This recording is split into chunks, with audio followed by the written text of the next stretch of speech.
Ladies and gentlemen, the mallet, and last I left off, and I can't remember if I did it in the last one, but I took a 1-inch strip of 2mm foam and I made a wrap all the way down the handle and basically made a grip on the end here.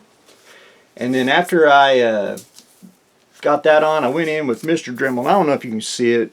It's very faint, but there's actually, like, I'm going to say wood grain that I dremeled in all throughout the handle just to make a wood handle to go with the end of the mallet.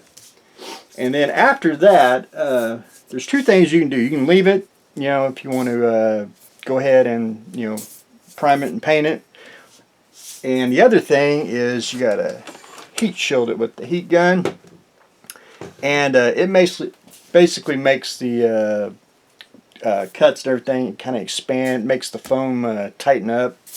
And so I did that with the mallet and started painting. Now this is going to be the boring stage because when I paint stuff, I paint in layers. And first thing is just a earth brown for the mallet here. You can see where it's faded in now.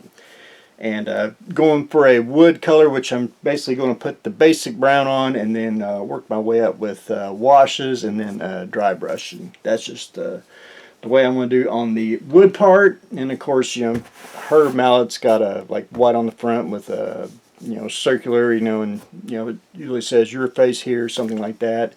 And then basically paint these metal, and then her red and black diamond pattern and whatever else I may think of. But anyway, starting to paint on the mallet, so hopefully I can get a little more done today. But anyway, it's a slow process, which you devote more time painting, have like a rule on, but I don't. It's usually about 10-15 minutes, and that is it for the day.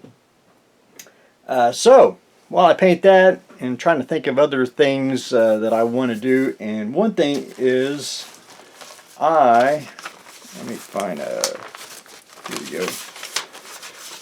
I'm thinking about doing that. That's the SKS Props night helmet. I like his helmet really well, and he had a template that you can print out, and I want to change it just a tad, but it's just nicely done, and I wanted to make my own similar, like Templar helmet, just a little bit different than his and or other people's, and I think that would give me a little creative outlet, don't have to copy.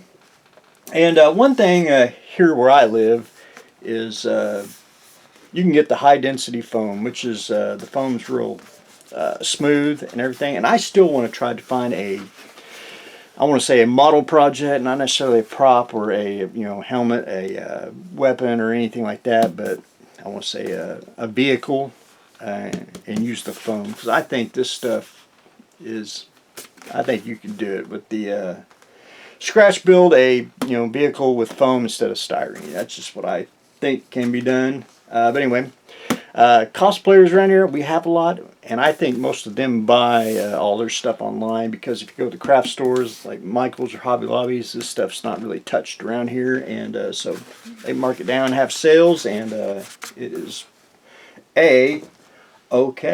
I know you're probably looking at the guns. I actually I dug one out of storage. You can see how the box is all smashed up. I got a few others coming. I got a really good deal on them, and I couldn't resist. They said, "Would you like these?" Well, yes, I would, because those are model kits when we lived in a civilized time. And I'm thinking about doing a flintlock grenade launcher, and there's a blunderbuss one that's basically a flintlock grenade launcher, and a blunderbuss was the kind of the body of it, and I'm leaning toward that.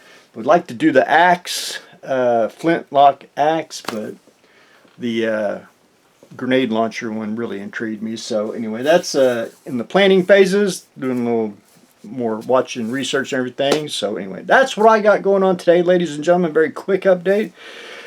Playing around with the flintlocks, getting ready to start the Knight helmet, and of course we are painting the Harley Quinn mallet. And one other thing, I was going to, a lot of people use spray paint. This is sealed with plastic dip, okay? And if you paint with spray paint, you have to do very light coats, because I think if you painted spray paint on foam, probably be tacky.